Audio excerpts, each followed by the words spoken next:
आगे कही संदेश विहंगम चला, आग लाग सगरो सिंगला। घरी एक राजा गोहरावा, भा अलोप पुण्य दिष्टि न आवा। पंखी नाव न देखा पंखा पाखा, राजा होई फिरा कै साखा। जस हेरत वह पंखी हेराना, दिन एक हमऊ करब पयाना। जो लगी प्राण पिंड इक ठाऊं, एक बार चित उर गढ़ जाऊं। आवा भंवर मंदिर में केवा, जीव साथ ले गए परेवा। तन सिंगल मन चित उर बसा, जीव बिसबर नागिन जिमि डसा। जेति नारी हस पूछई, अमिय बचन चित जीव तंत।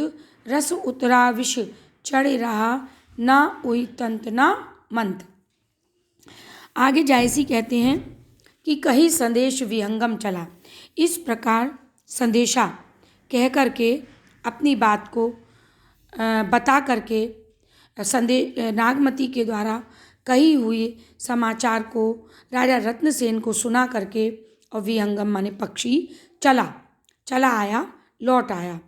ऐसा लग रहा था कि जब पक्षी ने वो बात कही या सुनाई, तो उस विरह दग्ध पूर्ण पक्षी के द्वारा विरह गाथा का वर्णन करने के परिणाम स्वरूप मानो आग लागी सगरो सिंगला, सारे सिंघल द्वीप में अग्नि ही अग्नि प्रज्वलित हो गई हो, विरह प्रज्वलित हो गया हो, विरह की ज्वाला लपटें उठ रही हों, और वो जो है राजा रत्नसेन को प्रदीप्त करने लगी। घड़ी एक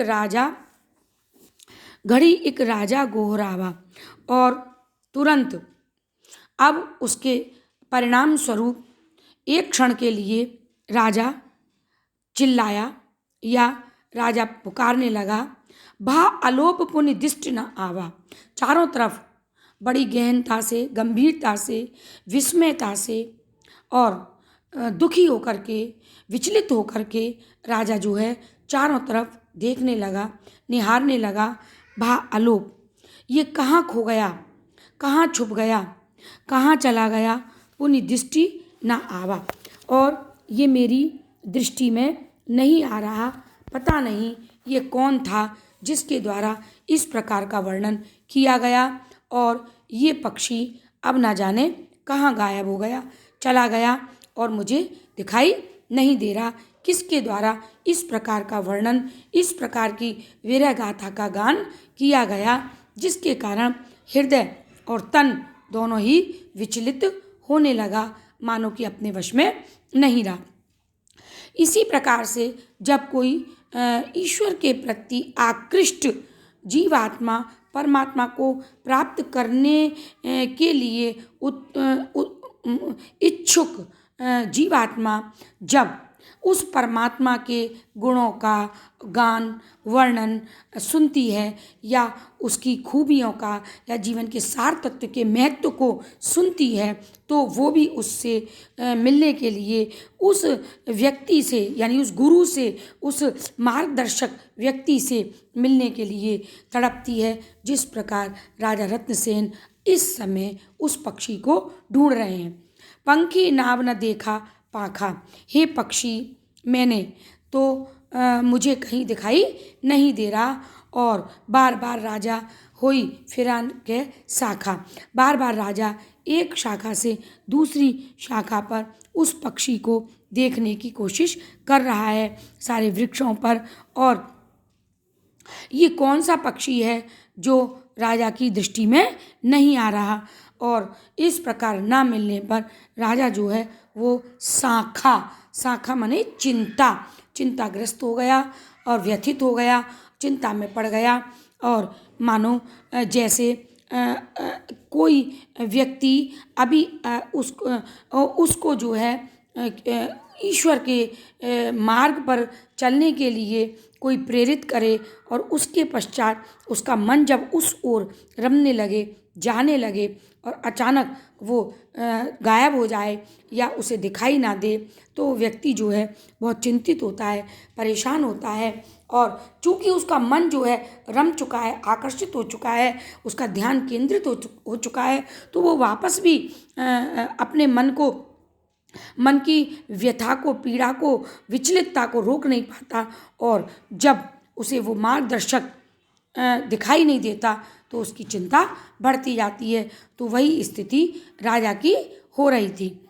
जो लगे प्राण जैसे हेरत वह पंखी हेराना, दिन एक हमऊ करब पराना।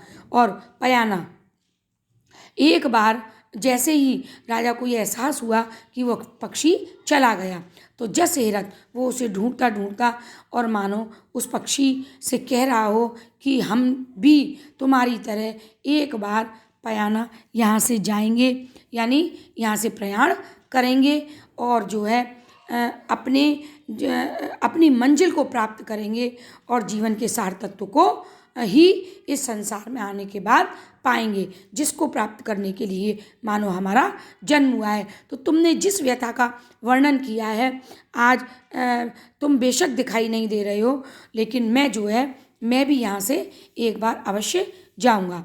जो लगी प्राण पिंड इकठाऊँ, एक बार चित उर गड़ जाऊँ। और ये दृढ़ निश्चय राजा रत्नसेन अपने मन में करते हैं कि जो लगी, जब तक प्राण जीव मेरे पिंड यानी शरीर में है, एक बार में जाकर के चित्तौड़गढ़, जिसकी व्यथा की गाथा को, पीड़ा को पक्षी के द्वारा सुना गया, नागमती के विरह को, मैं जाकर उस चित्तौड़गढ़ को गढ़ में जरूर जाऊंगा जब तक मेरा जीवन है। यानी कोई भी जीवात्मा जीवन रहते हुए ही परमात्मा के मिलन के लिए प्रयास कर सकती है। वही भाव जायसी के द्वारा जो है राजा रत्नसेन के माध्यम से कहलाए जा रहे हैं।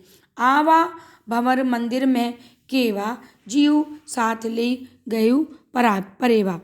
और मैं उस भंवर यानी उस घर में जा कर के, और मंदिर में केवा, उस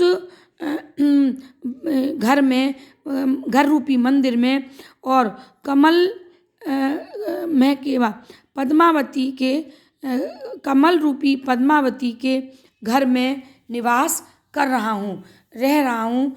लेकिन मैं रह यहाँ रहा हूँ, लेकिन जिस प्रकार से कमल के अंदर भंवर बंद हो जाता है, कमल